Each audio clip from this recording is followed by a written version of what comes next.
가문을 살리기 위해 저는 빌딩 청소부에게 시집갔습니다. 모두가 경멸하던 그날 밤 남편이 제게 건넨 서류 봉투를 보고 말문이 막혔습니다.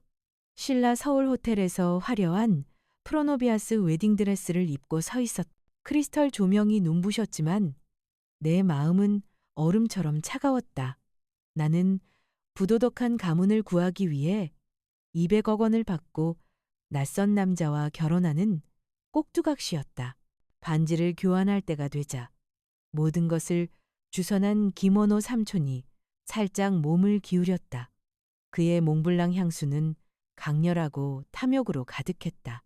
그는 내 귀에 칼날처럼 차가운 목소리로 속삭였다. 네가 우리 가문의 며느리라고 그저 체면치레라고 생각하지 마라. 네 본분을 명심해. 김씨 가문의 명예를 더럽히지 마라. 나는 입술을 깨물며 마음속 깊은 한은을 억눌렀다. 그는 방금 나를 팔아넘기고 모욕한 것이었다. 나는 계약직 남편인 강호진을 바라보았. 그는 삼촌을 차갑고 이해할 수 없는 시선으로 바라보았. 결혼식은 금세 끝났다. 호진은 나를 낡은 현대포터로 데려갔다. 차에 앉아 있는데 전 남편 변호사 김원호에게서 차가운 문자 메시지가 왔습니다. 저희 의뢰인이 통지서를 보냈습니다. 당신은 10년 전 200억 원의 빚에 대해 자진해서 보증을 섰습니다. 이 빚은 30일 이내에 갚아야 합니다. 그렇지 않으면 고발될 것입니다. 저는 전화를 끊었습니다. 그는 단순히 돈을 모두 가져간 것이 아니었습니다. 하늘에서 떨어진 엄청난 빚으로 제 인생을 망치려 했습니다. 복수가 시작되었습니다. 99%의 분들은 이 글을 읽고 한숨을 쉬며 좋아요나 구독을 누르지 않고 지나가실 거라고 생각합니다.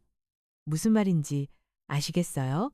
나, 김서연, 40살, 신라호텔 최고의 웨딩홀에 서 있었다. 새하얀 프로노비아스 웨딩드레스 위로 찬란한 크리스털 빛이 비추며 나는 그 가짜 사치의 중심에 서 있었다. 나는 행복한 신부가 아니라 썩어빠진 종가를 구하기 위해 마지막 명예를 희생해야 하는 담보였다. 내 옆에는 계약직 남편 강호진이 있었다. 그는 우리 가문의 명예를 지켜준 200억 원을 모은 청소부로 소개되었다. 아무도 나를 포함하여 이 이야기를 믿지 않았다. 그는 키가 크고 과묵하며 낡은 빌린 양복을 입고 노동자의 거친 손을 하고 서 있었다. 나는 떨리는 내 손을 내려다 보았다. 그것은 감정 때문이 아니라 억눌린 충격과 굴욕감에 떨고 있었다. 200억 원 목이 메어 나는 혼잣말을 했다. 20년 동안의 젊음과 명예를 대신해 주는 거라니. 이 웨딩드레스는 나를 가둔 황금빛 감옥이야. 조상님들, 제가 옳은 일을 했나요? 죄송합니다. 모든 하객들의 눈빛에는 경멸이 서려 있었다.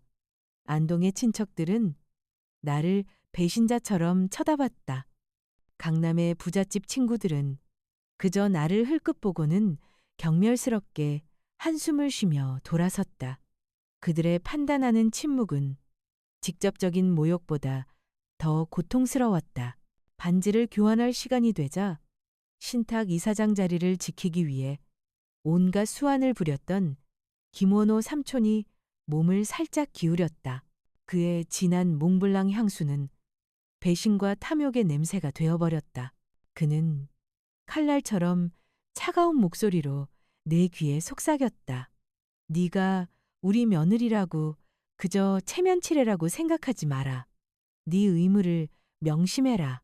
김씨 가문의 명예를 절대 더럽히지 마라. 그것은 내 가슴 깊이 새겨진 잔혹한 행동, 말이었다.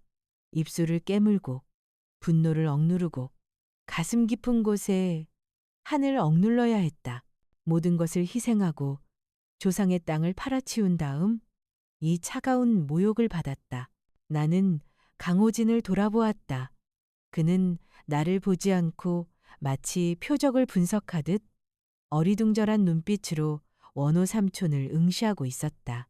그의 눈빛에는 사랑이나 걱정은 없었다. 오직 비밀 임무를 수행하는 사람의 차갑고 집중된 눈빛만이 담겨 있었다. 결혼식은 순식간에 끝났다.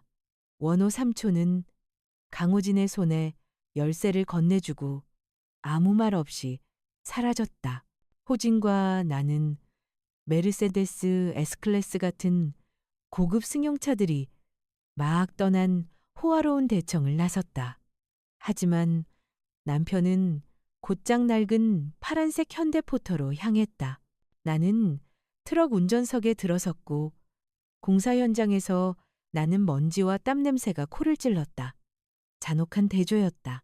나는 작은 여행 가방을 들고 앉아 내가 나 자신뿐 아니라 내 영혼까지 생각보다 훨씬 잔혹한 함정에 팔아넘겼다는 사실을 깨달았. 가장 고통스러운 것은 경멸이 아니었다. 바로 그 뒤 강남의 차가운 오피스텔에서 치러진 운명적인 결혼식, 첫날 밤에 찾아올 고통이었다. 나는 강호진이라는 사람 뒤에 숨겨진 진실을 발견하게 될 것이다. 김원호 씨 가문의 문은 닫혔다. 존경심이 아니라 엄청난 굴욕감으로 갈 곳이 없었다. 10년 동안 종가 명문가의 명예를 지키며 살았지만 그 대가로 구로구의 작고 비좁은 오피스텔을 얻어야 했다. 예전에 살던 강남의 호화로운 동네와는 거리가 멀었다. 겨우 9제곱미터밖에 안 되는 이 방에서 나는 모든 것을 잃었다는 사실을 깨달았다. 차가운 바닥의 감촉, 새로 산 매트리스의 퀴퀴한 냄새는 10년 동안 정성껏 가꿔온 고택의 엄숙함과 진귀한 나무향과 극명한 대조를 이루었다. 낡아빠진 휴대전화를 켰다. 공동재산이라고 생각했던 통장에 이제 30만 원, 700만 동도 채 안 되는 금액밖에 남아있지 않았다. 김원호는 그 돈을 모두 인출하며 자신의 모든 행동을 합법화했다. 나는 스스로를 안심시키려 애썼다. 괜찮아. 서연아. 적어도 자존심은 남아있잖아. 그런데 칼날처럼 차갑고 날카로운 메시지가 왔다. 서초동 유명 로펌 김원호 변호사에게서 온 것이었다. 그 잔혹한 행동. 말은 지금도 나를 괴롭힌다. 의뢰인이 통지서를 보냈습니다. 10년 전 남편 회사에 200억 원, 약삼, 700억 동의 빚을 지고 자발적으로 보증을 섰습니다. 이 빚은 30일 이내에 갚아야 합니다. 그렇지 않으면 신용사기 혐의로 기소될 것입니다. 200억 원. 손이 떨렸고 근처 GS25 편의점에서 방금 산 싸구려 라면을 떨어뜨렸다. 남은 건 아무것도 없었고 이제 하늘에서 떨어진 엄청난 빚을 져야 했다. 그 당시 내 아내 박동은 무너진 마음이었다. 20년의 청춘 시절 나는 튼튼한 종가집을 지었다고 생각했다. 누가 그것이 그저 황금빛 감옥일 거라고 생각했을까? 이제 나는 거짓된 자유의 대가를 치러야 한다. 그는 내 돈을 모두 빼앗았을 뿐만 아니라 내 인생 전체를 망치려 했고 살아갈 길조차 주지 않았다. 나는 욕실 거울을 들여다보았다. 그녀는 멍들고 상처투성이인 여자였다. 눈은 부어 있었고 눈에 띄게 야위어 있었다. 육체적, 정신적 고통은 극한의 절망에 이르렀다. 하지만 그 순간, 내 자신의 절망을 직시하는 순간, 내 가슴 속에서 작고 차가운 불꽃이 타오르기 시작했다. 굴욕과 절망이 두려움을 녹여냈다. 내가 죽으면 그는 내 200억 원을 가지고 행복하게 살 것이다. 내가 쓰러지면 그는 완전히 이길 것이다. 안 돼. 나는 속으로 속삭였다. 그가 이기게 두지 않을 거야. 나는 버림받은 여자였다. 이제 나는 그의 가장 무자비한 적이 되기로 결심했다. 나는 처음부터 이 작은 구로구방에서부터 시작해야 했다. 증거를 찾아야 했다. 김원호의 친절한 모습으로 위장한 야수를 찾아야 했다. 복수가 시작되었. 나는 구로구 오피스텔의 좁은 방에 앉아 200억 원 빚 추심 메시지가 여전히 떠있는 휴대폰을 움켜쥐고 있었다. 더 이상 울 수 없었다. 눈물은 말라붙고 가슴에는 차가운 분노만 얼어붙어 있었다. 전 남편 김원호에게 전화를 걸려고 했다. 그에게 따져야 했다. 이 잔혹한 사기 행각에 대해 따져야 했다. 원호 씨, 나는 떨리는 목소리로 말했다. 200억 원 빚이라니. 뭐예요? 무슨 서류에 서명하게 한 거예요? 제가 다 도와드렸잖아요. 그의 비웃는 웃음소리가 전화기를 통해 울려 퍼졌다. 극도의 경멸이 담긴 웃음이었다. 그것은 내 가슴에 깊이 새겨진 잔혹한 말, 행동이었다. 이 쓸모없는 여자, 왜 전화하는 거예요? 그가 으르렁거렸다. 벌써 가족에게서 200억이나 뜯어냈는데 또 뭘 바라는 거야? 그 빚은 네 몫이야. 네가 갚아야 해. 너처럼 욕심 많고 멍청한 아내는 없어. 다시는 전화하지 마. 그는 전화를 끊었다. 바로 그 직후 신한은행에서 문자 메시지가 왔다. 신용카드가 영원히 취소되었다고. 그는 내가 사라지길 바라는 게 아니라 내가 살 길도 없이 굶어 죽기를 바랐다고. 나는 테이블에 머리를 숙였다. 방은 추웠고 난로도 아무것도 없었다.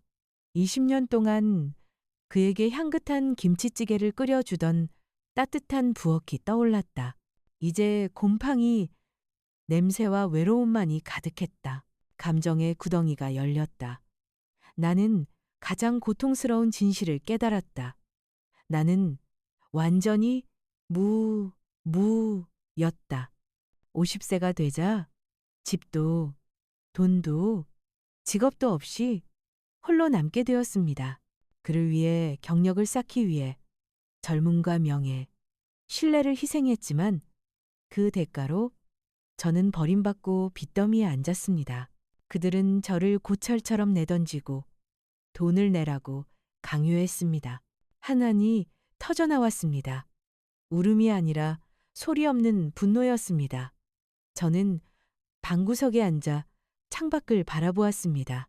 구로구의 네온 불빛이 여전히 깜빡거리는 곳이었습니다. 부끄러웠습니다. 두려웠습니다. 누군가 저를 알아볼까봐 감히 밖에 나갈 수가 없었습니다.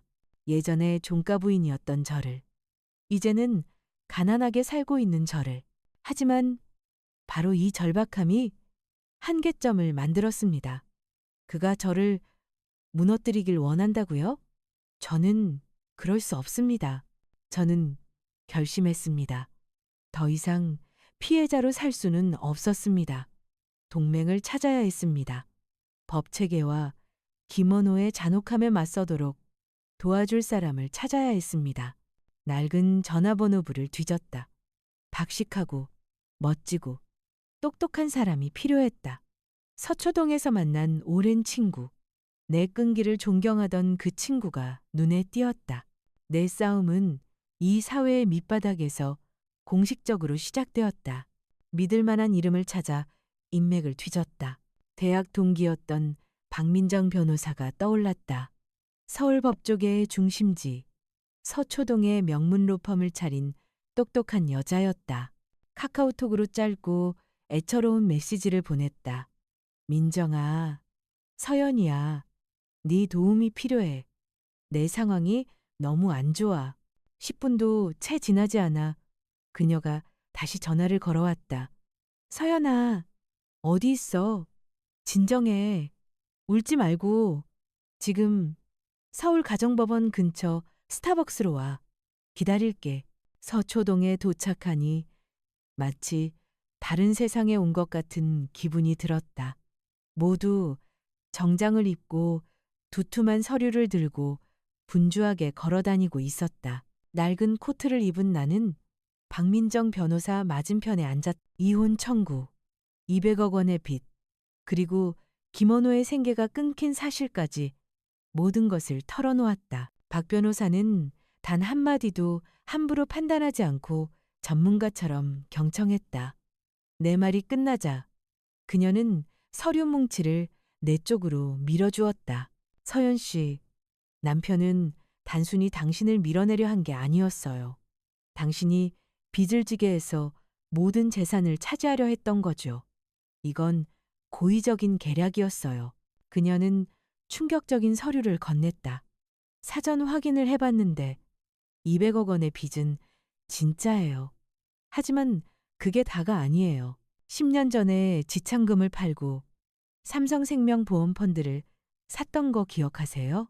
계약서에 당신 이름으로 되어 있었고 수익자는 당신이었어요. 지금 인출하면 50억 원이에요.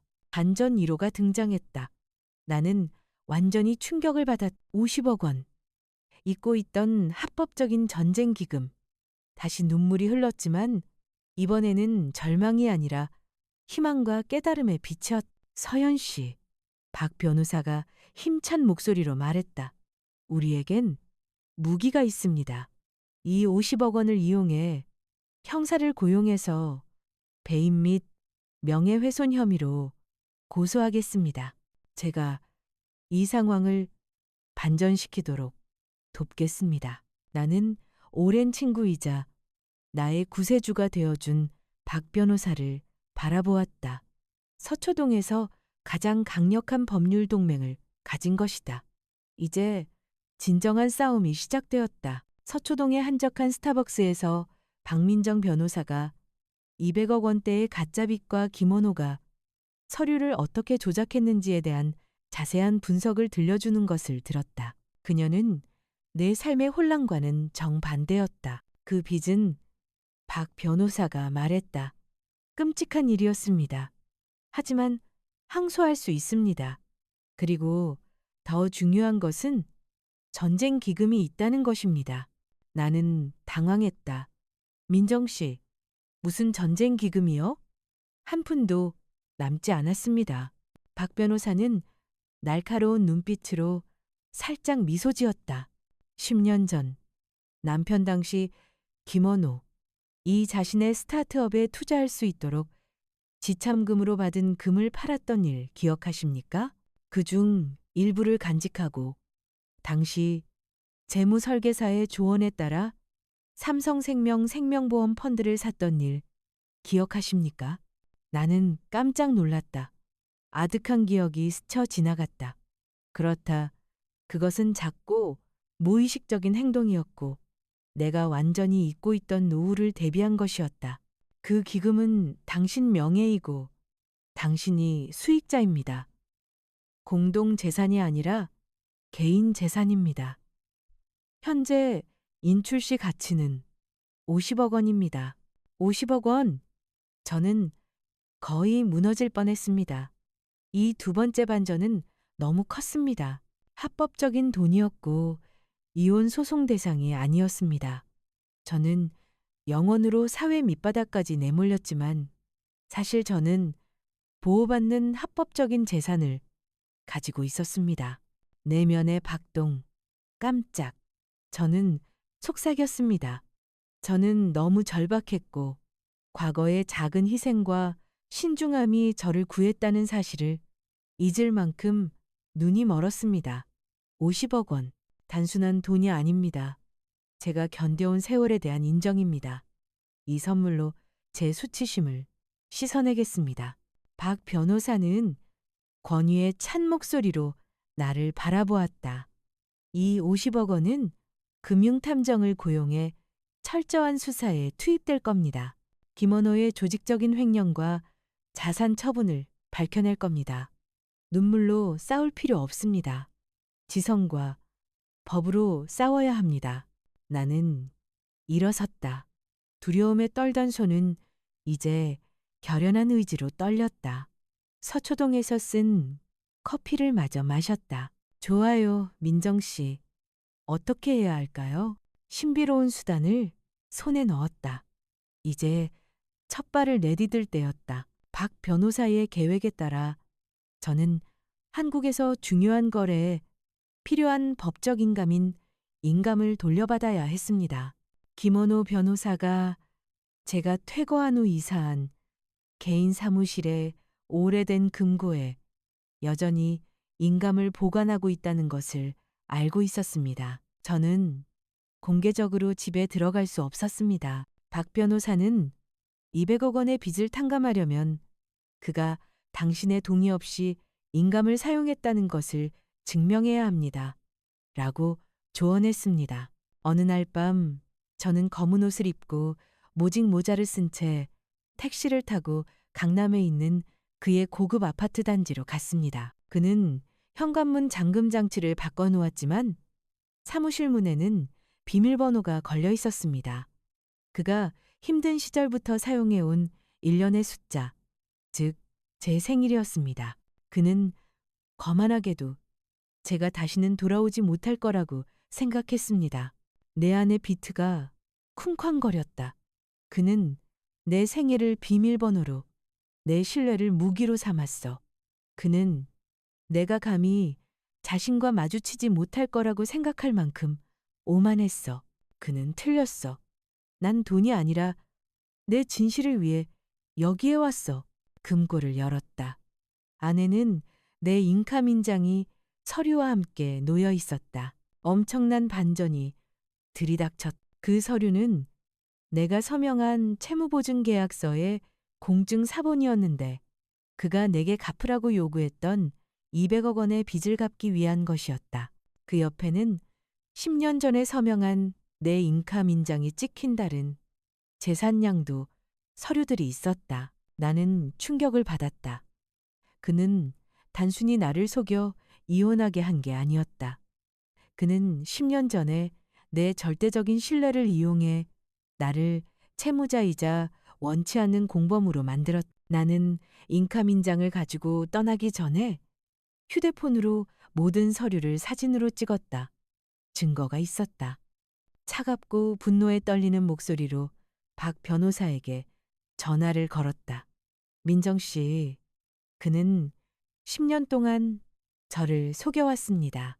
이 인감도장은 희생과 신뢰의 상징인데 잔혹하게 짓밟았습니다.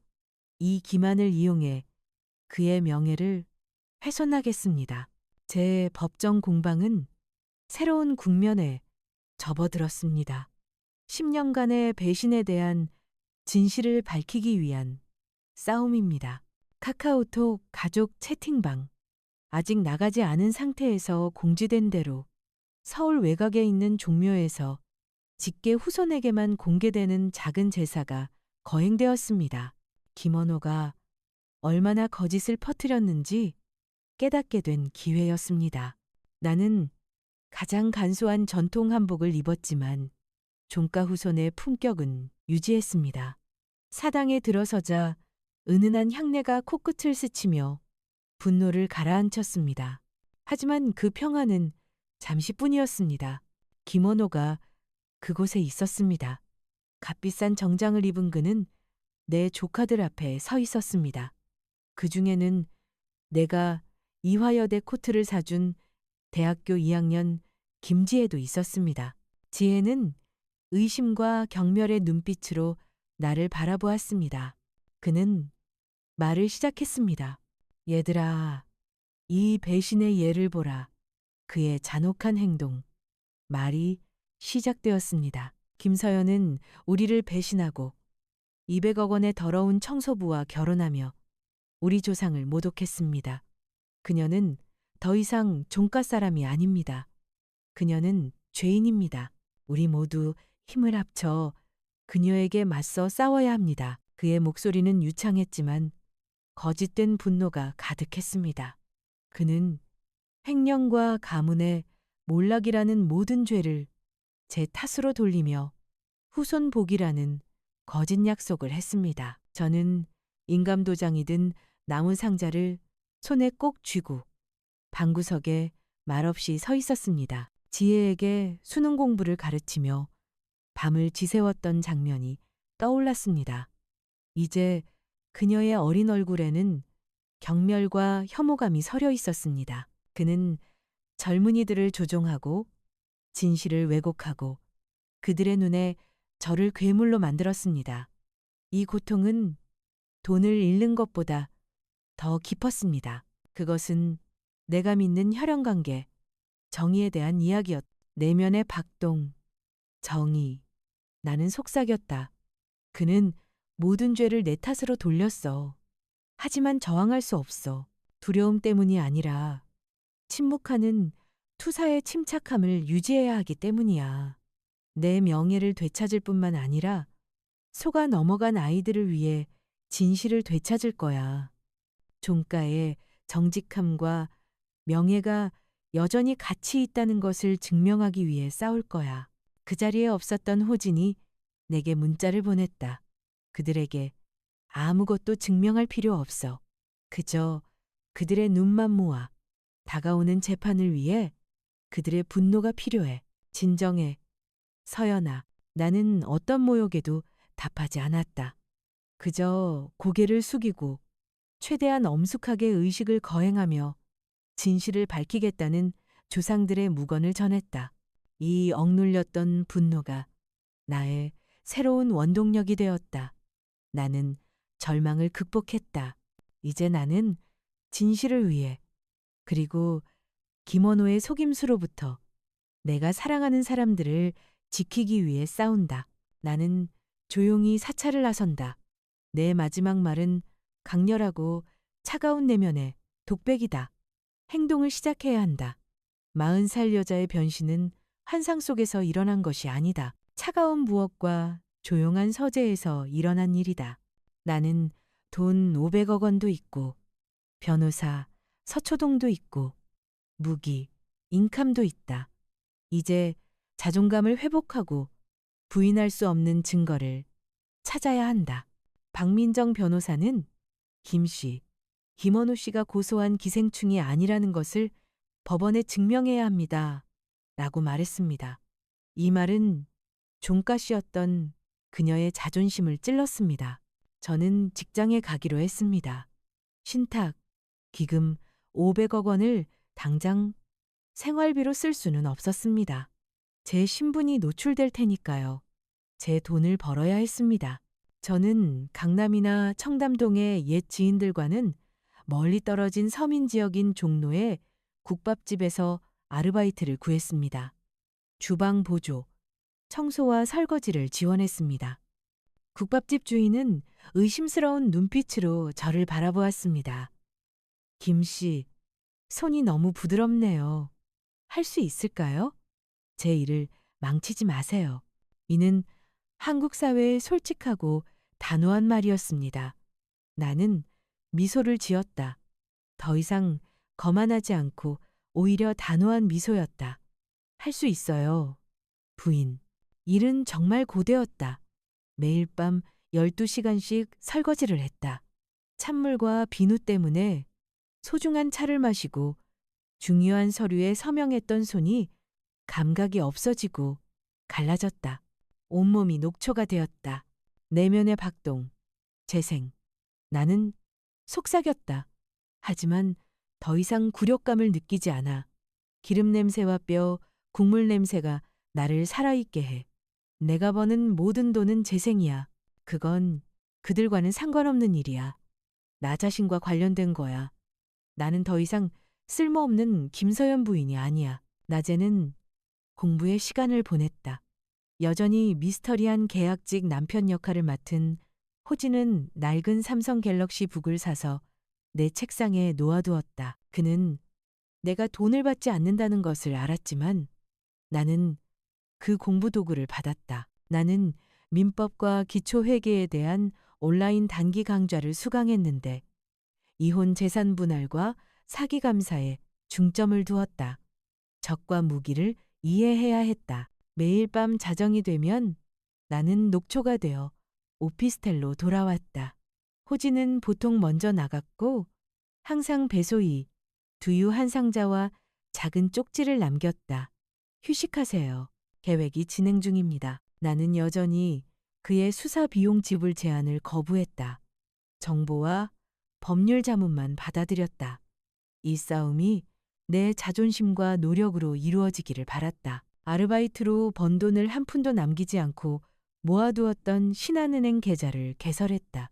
적은 액수였지만 내가 가진 것 중 가장 든든한 토대였다. 수동적인 아내에서 현명한 전사로 거듭난 내적 변화의 증거였다. 한 달간의 고된 노력과 부지런한 연구 끝에 박민정 변호사가 연락을 해왔다. 김 변호사님, 이제 증거 수집 단계로 넘어가야 합니다. 김원호가 신탁기금을 이용해 비밀리에 부동산 거래를 통해 자산을 빼돌린 사기 행각을 입증해야 합니다. 나는 고개를 끄덕였다. 굳은 살이 밝힌 내 손은 인감도장을 꽉 쥐었다. 나는 적과 맞설 준비가 되어 있었다. 다음 목표는 김원호를 추적하는 것이었다. 그가 거짓된 사치의 삶을 살고 있던 옛 세상으로 들어가는 것이었다. 박민정 변호사의 전략에 따라 저는 김원호가 공개적으로 횡령한 재산과 실제 그의 호화로운 생활 사이에 차이를 보여주는 증거를 수집해야 했습니다. 이것이 그의 비자금을 찾는 단서였습니다.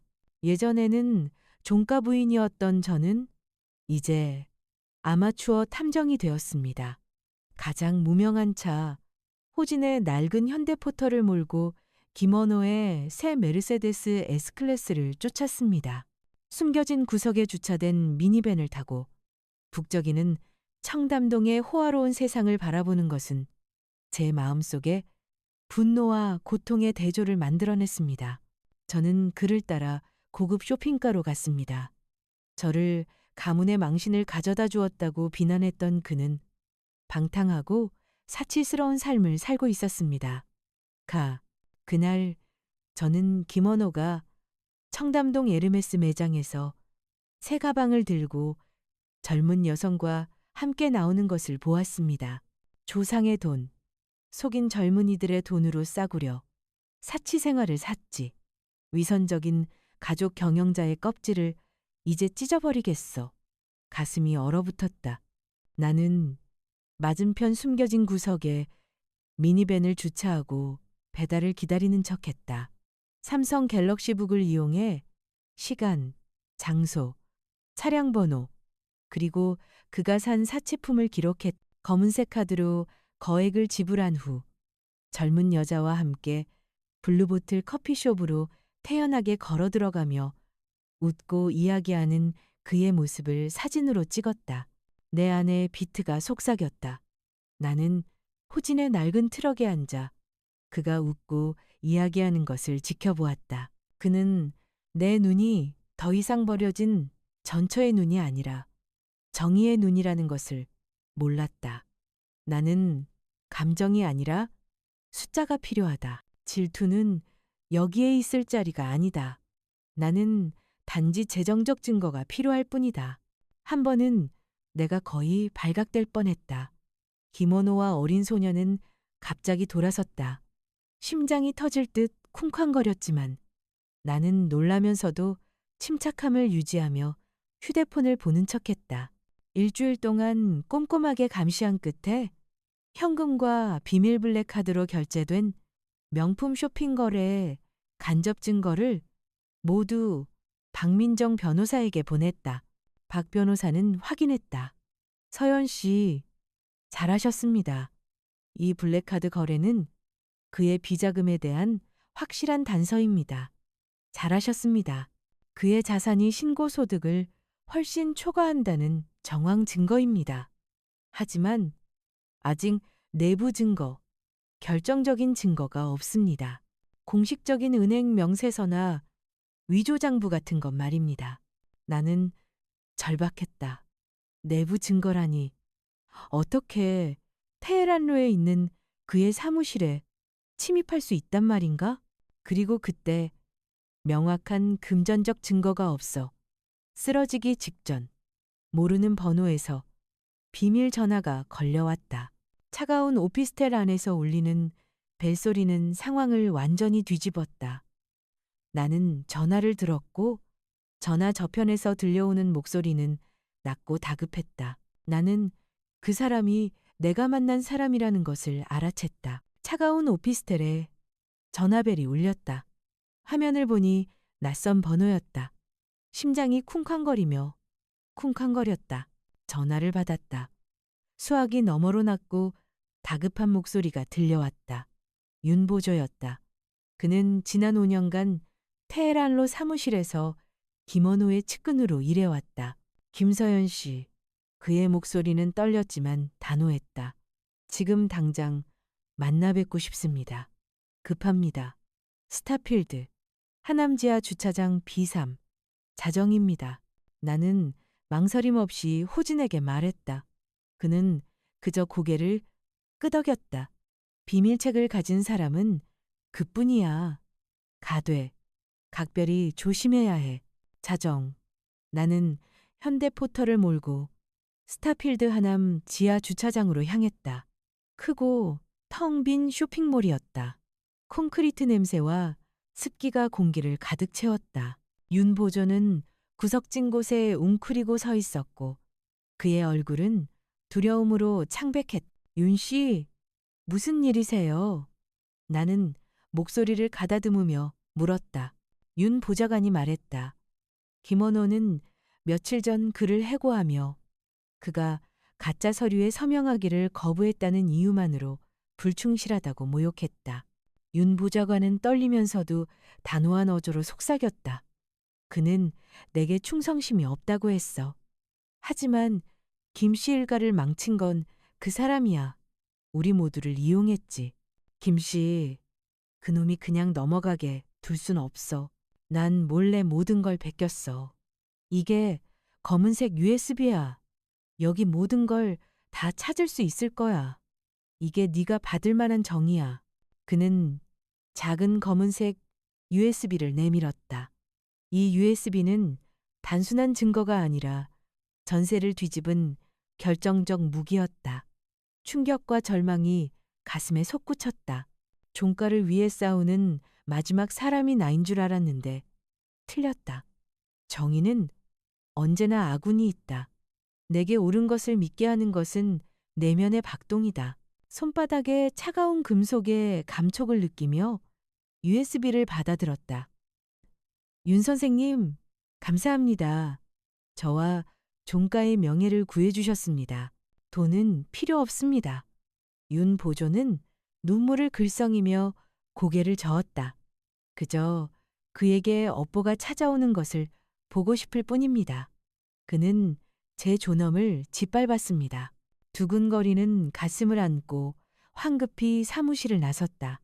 오피스텔로 돌아와 곧바로 USB를 삼성 갤럭시 북에 꽂았다. 안에는 비자금 장부, 우리은행 비밀 입출금 내역서, 그리고 종가 신탁일 500억 원 횡령에 대한 자세한 증거가 들어 있었다. 모든 부동산 사기, 거래 내역이 기록되어 있었다. 감정에 떨리는 목소리로 호진에게 전화를 걸었다. 그는 차분하게 듣고 있었다. 당장 박민정 변호사에게 전달하세요. 그가 말했다. 다시 확인할 필요 없어. 윤 보조원이 가장 중요한 증인이야. 서연, 우리는 이미 60% 승소했어. 김원호가 이 절도 사건을 알아내기 전에 빨리. 나는 USB를 꽉 껴안았다. 모든 것을 가지고 있었다. 내 500억 원짜리 자금, 서초동 최고의 변호사, 그리고 이제 반박할 수 없는 증거까지. 법적 공격을 시작할 수 있었다. 이제 마지막 명예훼손을 준비할 때였다. 단순히 소송에서 이기는 것이 아니라 배신자의 모든 것을 잃게 하는 것이 계획이었다. 나는 곧바로 증거가 담긴 검은색 USB를 서초동 박민정 변호사에게 보냈다. 그녀는 밤새도록 수고했다. 김원호 변호사가 여전히 오만함에 빠져 거짓으로 점철된 호화로운 삶을 누리고 있을 때 내 법률 기계는 차갑고도 정확하게 작동했다. 다음 날 아침 박 변호사는 서울가정법원에 긴급 소송을 제기했다. 이 소송은 윤 변호사가 공개한 비밀 계좌를 포함하여 김원호 변호사 명의의 모든 재산에 대한 가압류 자산 동결을 요청하는 내용이었다. 증거는 우리은행 계좌 명세서와 상세한 비자금 장부였다. 단순히 신탁자금 횡령으로만 소송을 제기하는 것이 아닙니다. 박 변호사는 자신감 넘치는 목소리로 내게 말했다. 우리는 조직적 금융사기와 배임수법으로 후손 재산을 횡령한 혐의로 소송을 제기하는 것입니다. 김서연 변호사의 재산 500억 원 펀드는 깨끗한 재산임으로 봉인할 수 없지만 김원호 변호사의 재산은 불법 재산임으로 반드시 환수해야 합니다. 반격은 정오에 시작되었. 김원호는 젊은 연인과 함께 고급 레스토랑 정식 서울에서 점심을 먹고 있었다. 그는 의기양양하게 미소 지으며 다가올 여행 이야기를 나누고 있었다. 그때 전화벨이 울렸다. 그는 전화를 받았다. 오만함에 가득 찬 그의 얼굴은 순식간에 극도의 공황 상태로 변했다. 그는 값비싼 와인잔을 바닥에 떨어뜨렸고 깨지는 소리는 사치와 몰락의 잔혹한 대조를 이루었다. 그는 방금 박 변호사로부터 다음과 같은 통지를 받았다. 서울가정법원의 판결에 따라 우리은행 비밀 계좌를 포함한 귀하 명의의 모든 재산은 가압류되었습니다. 의뢰인은 귀하가 출두하여 이일 500억 원 신탁에 대해 소명해 주시기를 요청합니다. 내면의 비트, 사이다 프롤로그. 현장에 없었지만 나는 이렇게 느꼈다. 박 변호사의 전화는 마치 위선자의 몰락을 알리는 종소리 같았다. 1. 500억 원. 내가 신경 쓰는 건 숫자가 아니다. 내가 신경 쓰는 건 김원호가 자산압류 통지서를 받았을 때의 창백한 얼굴이다. 그의 오만함은 법 앞에서 사라졌. 그는 젊은 연인을 충격에 빠뜨린 채 황급히 식당을 나섰다. 그날 오후 이삿짐 트럭이 그가 비자금으로 사용했던 고급 오피스텔과 분당에 있는 그의 자택 현관에 임시 압류 통지서를 붙였다. 세 번째 반전이 성공했다. 그는 가장 공개적이고 고통스러운 방식으로 자산을 잃었다. 호진이 문자를 보냈다. 서연, 그 사람하고는 말도 하지 마. 어떤 말도 너에게 불리하게 쓰일 수 있어. 법이 알아서 하게 내버려 두렴. 나는 작은 아파트에 앉아 따뜻한 차를 마셨다. 한때 나는 버림받고 모든 생명의 근원에서 단절되어 차가운 빌린 방에서 잠을 자던 여자였. 이제 정의의 힘이 내 안에 흐르는 것을 느꼈다. 이것이 내가 받은 첫 번째 사이다. 만족감. 차가운 만족감이었다. 하지만 김원호가 쉽게 포기하지 않을 거라는 걸 알고 있었다. 그는 복수할 방법을 찾아낼 것이다. 그리고 나는 다음 큰 충격에 대비해야 했다. 그의 범죄를 은밀히 도운 가족 내 다른 공범들이 발각되는 것이다. 김원호의 일시적인 재산 압류는 그를 공황 상태에 빠뜨렸지만 동시에 더욱 조심하게 만들었다. 그는 나에게 전화하지 않고 아내와 어머니에게 전화를 걸어 외부인에게 공격을 받고 있다고 소리쳤다. 호진과 나는 작은 오피스텔에 앉아 USB에 저장된 비자금 장부와 우리은행 입출금 내역서를 분석했다. 호진은 전문적인 지식을 바탕으로 수상한 자금 흐름을 지적했다. 여기요. 그는 거액의 거래 내역을 가리켰다. 유령 회사 명의로 해외로 송금된 돈이 있습니다. 최종 수혜자는 고 회장의 부인입니다. 나는 벼락을 맞았다. 고 회장의 부인은 김원호의 생모이자 내가 친어머니처럼 존경하던 분이었다. 그녀는 항상 나를 걱정해 주었고 내가 종가의 며느리가 될 자격이 있다고 말해왔다. 그들은 단순한 거짓말쟁이가 아니라 속부터 부패한 집안이었다. 호진이 USB에서 비밀 음성 파일을 발견했을 때 가장 큰 정신적 충격을 받았다. 1년 전 김원호가 그의 아내 제 시누이와 재산을 처분하고 저를 호진과 강제로 결혼시키려던 대화였습니다. 오디오 파일을 재생했습니다. 저와 모든 감정을 공유했던 시누이가 컴퓨터 스피커를 통해 이렇게 말했습니다. 멍청한 서연아, 몇 마디 달콤한 말만 하면 인장을 넘겨줄 거야. 김씨 가문의 명예를 더럽히기 전에 버려야 해. 보험금에 아직 500억 원이나 있지 않나? 직접 부담하게 해. 이 잔혹한 행동, 말에 가슴이 철렁했습니다. 제가 지창금을 팔아 가문을 구했을 때 그들은 제 뒤에서 저를 비웃었습니다. 제 500억 원 기금을 알고 있으면서도 끝없는 탐욕으로 저를 고의로 속여 빚쟁이로 만들었습니다. 이너비트 감정의 구덩이, 나는 폭발했다.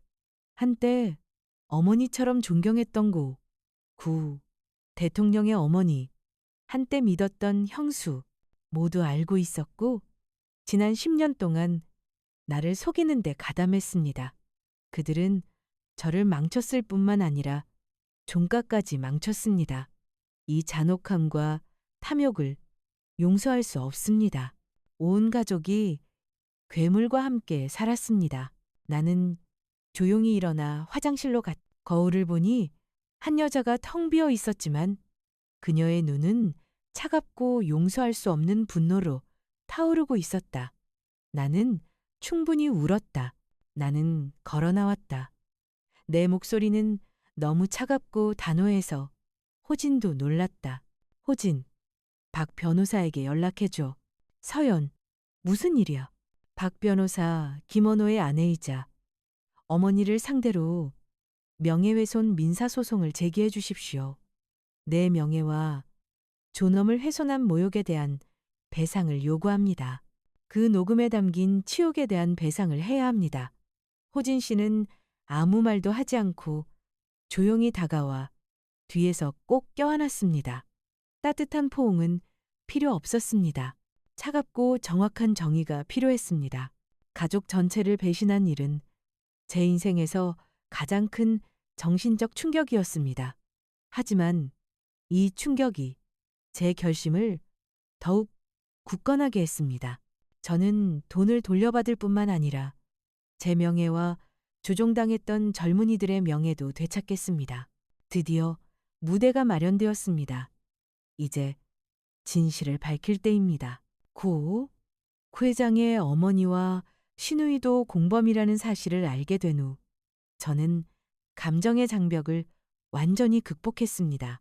제 복수는 더 이상 개인적인 행위가 아니라 종가의 영혼을 구하기 위한 도덕적 정화였습니다. 저는 진실이 담긴 검은색 USB에 시선을 고정한 채 단호한 목소리로 호진에게 말했습니다. 그는 명예로 살아갑니다. 그 가장 소중한 것을 빼앗겠습니다. 그들은 저를 희생양, 가문의 망신으로 모독했습니다. 자, 이제 누가 진짜 가문의 망신인지 두고 보죠. 제 지시에 따라 박민정 변호사는 재판을 기다리지 않았습니다. 그녀는 영리한 전략을 실행했습니다. 입증된 재정적 증거, USB 해설을 사용하여 김원호의 사회적 평판을 공격한 것입니다. 그녀는 은행 명세서와 500억 원 횡령 증거를 포함한 법정 문서 요약본을 관련 기관인 김씨 후손의 안동화 김원호가 회장을 맡고 있는 문화재단 집행위원회에 제출했습니다. 이곳에서 그는 자신의 범죄를 은폐하고 위선적인 모습을 유지했습니다. 이 행동은 즉시 도미노 효과를 일으켰습니다. 김원호가 긴급 소환되었습니다. 내 아내 비트가 속삭였습니다. 결혼식에서 모욕을 당했던 기억, 후손들의 경멸 어린 눈빛이 기억납니다. 10년 동안 침묵했습니다. 이제 진실이 담긴 이 USB를 보냅니다. 복수가 아니라 김씨 가문의 진정한 명예를 믿는 사람들을 해방시키기 위해서입니다. 그는 공황 상태에 빠지기 시작했습니다. 네, 낡은 아이폰이 계속 울렸습니다. 김원호는 전화를 걸었는데 때로는 간청하고 때로는 잔혹한 말로 위협했습니다. 나는 전화를 받지 않았습니다. 나는 화면이 울리는 것을 차분히 바라보며 침묵이 가져다주는 힘을 만끽했습니다. 그러자 소식이 통제된 방식으로 퍼지기 시작했습니다. 소규모 언론은 안동 대형 종가집 신탁 자금 수천억 원 비리 의혹, 관리인이 횡령 혐의로 기소라는 제목으로 보도했습니다. 김원호의 정체가 드러나기 시작했습니다. 지역사회에 미친 영향은 즉각적이었습니다. 7학년 때 나를 경멸했던 김지혜와 조상의 명예를 여전히 믿는 다른 젊은 후손들은 김원호에게 모든 직위에서 사임할 것을 공개적으로 요구했습니다. 명예로만 살아온 그는 이제 자신이 조종했던 바로 그 공동체로부터 버림받았습니다. 그날 밤 나는 오피스텔에서 호진과 함께 낡은 TV로 뉴스를 보았습니다. 호진은 아무 말도 하지 않고 따뜻한 물 한 잔만 건네주었습니다. 나는 이상하리 많지 마음이 차분해졌습니다.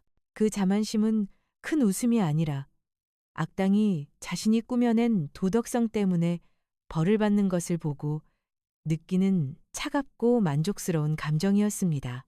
나는 그에게서 가장 소중한 것을 빼앗았습니다. 무대는 이미 준비되었습니다. 이제 서울 가정법원에서 정의가 심판받을 것이고 그곳에서 나는 적과 그의 괴물 같은 가족 전체를 상대로 정식으로 맞설 것입니다. 그날 아침 나는 일찍 눈을 떴다. 나는 검소하고 소박한 정장을 입고 있었는데 우아한 종가 씨의 모습은 전혀 찾아볼 수 없었다.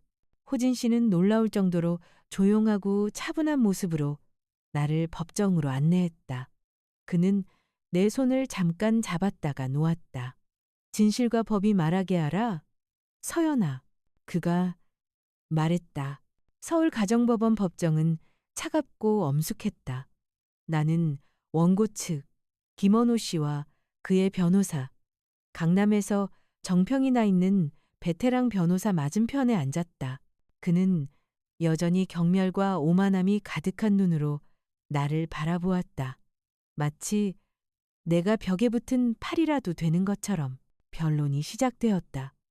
말솜씨의 달인인 그의 변호사는 나를 깎아내리려 애썼다. 그는 내가 계약 결혼으로 가족을 협박하려는 버림받고 탐욕스러운 아내라고 말했다. 김원호는 분노와 자만심이 가득한 눈으로 일어서서 법정을 향해 직접 말했다. 200억을 벌려고 청소부랑 결혼했대요. 그녀에게 집착하는 여자의 말이 믿기지 않아요. 집에서 울고 있는 것 외에는 아무 능력도 없어요. 그것이 그의 마지막 잔혹한 행동, 말이었다. 나는 주먹을 꽉 쥐었지만 여전히 평정심을 유지했다. 더 이상 말할 필요가 없었다. 서초동의 법조인 박민정 변호사가 일어섰다. 그녀의 목소리에는 낮고 차가웠지만 진실의 힘이 담겨 있었다. 판사님, 피고인은 제 의뢰인의 인격을 개인적인 감정으로 훼손하려 하고 있습니다. 진실은 명예나 감정에 의존할 필요가 없습니다. 숫자와 서명에 달려 있습니다. 완벽한 반전이었다. 박 변호사는 증거를 하나하나 체계적으로 제시하기 시작했습니다. 비자금 증거, 우리은행 계좌 내역서와 윤 변호사, USB에 있는 비자금 장부를 제시하며 김원호가 신탁자금 밀 500억 원을 횡령하여 어머니와 아내에게 송금했다는 사실을 입증했습니다. 비자금 신탁 증거. 박 변호사는 2013년 채무 보증 서류를 제시하며 김원호가 제 인감을 사용하여 저를 채무자로 만들고 재산을 조작했다는 사실을 입증했습니다. 증인 증거. 윤 변호사가 장부 위조 행위에 대해 상세히 진술했습니다. 박 변호사가 증거를 제시할 때마다 김원호의 얼굴은 창백해졌습니다. 그는 당황하며 항의했지만 근거가 없었습니다. 위조입니다. 증인에게 뇌물을 줬습니다.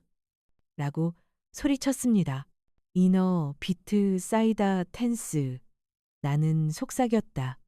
김원호 씨가 내가 집착한다고 했어. 그래, 진실을 되찾는데 집착했어. 그가 나를 쳐다봤지. 나도 다시 쳐다봤어. 내 눈에는 더 이상 눈물이 맺히지 않았고 짓밟렸다가 지혜로 일어선 자의 결의가 담겨 있었지. 반박할 수 없는 모든 증거를 들은 판사는 의사봉을 두드리며 단호한 목소리로 말했다. 신탁재산의 불분명한 사용에 대한 증거는 타당합니다. 법원은 원고에게 유리한 재산분할 판결을 내릴 것입니다. 횡령과 정신적 피해 증거를 바탕으로 김서연 씨가 60%, 김원호 씨가 40%의 비율을 고려할 것입니다. 동시에 신탁재산 횡령 혐의는 형사부로 이관하여 책임을 묻겠습니다. 내가 이겼다. 가장 큰 승리는 돈이 아니라 진실이 드러나는 것이다. 서울가정법원에서 법원이 공식 판결을 낭독한 날은 맑고 쌀쌀했다. 나는 다시 간소한 검은 정장을 입고 침착하게 앉아 있었다. 맞은편에는 김원호가 앉아 있었는데 그의 얼굴은 긴장으로 가득했고 눈은 증오와 절망으로 가득 차 있었다. 판사가 의사봉을 두드렸다.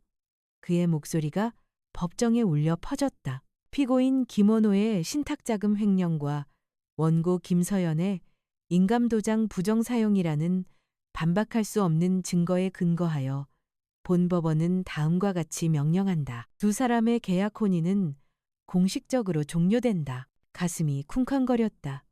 안도감이 밀려왔다. 재산 문제에 대해 재판부는 원고 김서연에게 60%, 피고 김원호에게 40%의 비율로 재산을 분할하기로 결정했습니다. 일시 압수된 비자금은 모두 공동재산에 포함되어 위 비율에 따라 분할됩니다.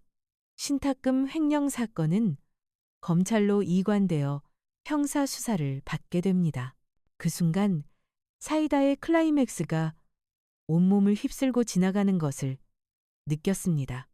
60, 40.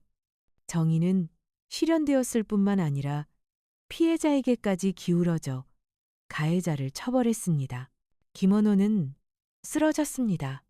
그는 테이블에 얼굴을 묻고 신음했습니다. 공판이 끝나자마자 방청석에 앉아 있던 간소한 코트 차림의 중년 여성이 조용히 다가왔습니다. 그녀의 눈에는 눈물이 가득 고였고 동정심이 가득했습니다. 그녀는 말없이 휴지를 건네주고 가볍게 고개를 끄덕인 후 재빨리 자리를 떠났습니다. 그것은 바로 공동체 보상금. 저처럼 한시를 겪어온 주부들의 인정이었습니다. 참혹한 결과는 계속되었습니다. 김원호가 법정을 나서자 김씨 후손회와 문화재단을 대표하는 사람들이 기다리고 있었습니다. 그들은 그에게 모든 직위에서 해임되는 결정서를 건넸습니다. 그는 테헤란로 건물 출입증을 박탈당했고 모든 명예와 직책을 잃었습니다. 저는 김원호가 법정을 나서는 모습을 지켜보았습니다. 그의 얼굴은 망연자실했지만 더 이상 거만하지는 않았습니다. 그는 저를 부르려 했지만 저는 곧장 앞으로 나아갔습니다. 김원호, 그건 당신 업보입니다. 그리고 마지막 일격, 박민정 변호사가 차갑게 웃으며 제게 다가왔습니다. 김씨, 당신의 지시에 따라 김원호의 젊은 애인을 상대로 명예훼손 민사소송, 상간녀 소송을 제기했습니다. 그 애인은 비자금에서 많은 선물을 받았습니다. 그녀는 제 의뢰인에게 저지른 탐욕과 치욕에 대해서도 배상할 것입니다. 이너비트 사이다 피크가 소리쳤다. 신혼 첫날 밤 호진이 건넨 혼인 계약서를 회수했습니다. 더 이상 인질이 아닙니다. 저는 40세의 독립적인 여성이며 재산의 60%는 법의 보호를 받습니다. 정의가 제 명예를 회복해 주었습니다. 호진은 밖에서 저를 기다렸다. 그는 아무 말도 하지 않았고 공허한 축하는 필요 없었다. 그저 고개만 끄덕였다. 그의 부드러운 미소는 가장 깊은 인정이었다. 그는 청소부가 아니었다. 그는 제게 자신감을 준 사람이었다. 저는 서울 가정법원에 등을 돌렸고 과거에도 등을 돌렸다. 이제 제 삶은 진정으로 시작되고 있었다. 전쟁은 끝났습니다. 김원호는 횡령 혐의로 형사 고발되었습니다. 그의 아내와 어머니는 명예와 법적 권리에 대한 피해를 보상하기 위해 분당에 있는 집을 팔아야 했습니다. 아기는 스스로 초래한 잔혹한 업보를 받았습니다. 소송에서 얻은 돈과 서현 신탁기금 500억 원으로 조용한 일산 지역에 정원이 있는 작은 집을 샀습니다. 작은 식당을 열면서 오랜 꿈을 이루었습니다. 직접 전통 음식을 만들어 먹었고 된장찌개에서는 더 이상 눈물 맛이 아닌 자유와 진정한 사랑의 맛이 느껴졌습니다. 계약서에 따라 강호진과 저는 서울 가정법원에서 최종 판결 후 공식적으로 이혼했습니다. 그는 계약 남편 역할을 완벽하게 해냈습니다. 하지만 강호진은 여전히 그 식당을 자주 찾았습니다. 그는 더 이상 청소부 제복을 입지 않고 간소한 차림으로 가게 구석에 조용히 앉아 국밥 한 그릇을 주문하며 당신 요리는 여전히 최고예요. 라고 말했. 그는 내 절친이자 정의의 사도, 애정과 충성심을 증명하는데 직함이 필요 없는 사람이었. 명예회복은 예상치 못하게 찾아왔다. 어느 날 오후 7학년 때 나를 미워했던 조카 김지혜가 나를 찾아왔다. 그녀는 고개를 숙이고 눈물을 흘렸. 이모, 집안이 잘못했어요. 원호 삼촌이 모두를 속였어요. 당신의 용기에 경의를 표합니다. 내면의 박동 인생의 교훈이 솟구쳤다. 더 이상 종가라는 직함은 필요 없었다. 아직 양심을 가진 젊은이들의 눈에 내 행동으로 명예를 회복했다. 나는 창밖을 바라보았다. 첫눈이 내리는 곳, 부활의 순간이었. 예전에는 희생 위에 행복을 쌓았었죠. 나는 속삭였다. 그리고 이제 저는 마침내 마음과 법으로 그것을 지키는 법을 배웠습니다. 그리고 마침내 평화를 찾았습니다. 저는 용서합니다.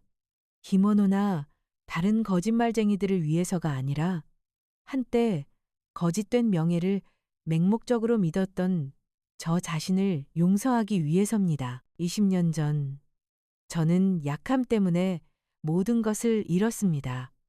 20년 후 저는 독립심과 지성 덕분에 모든 것을 다시 찾았습니다. 이제 제 삶은 진정으로 시작되었습니다. 만약 당신도 삶을 되찾기 위해 싸워왔다면 가입해서 저희 이야기를 공유해 주세요.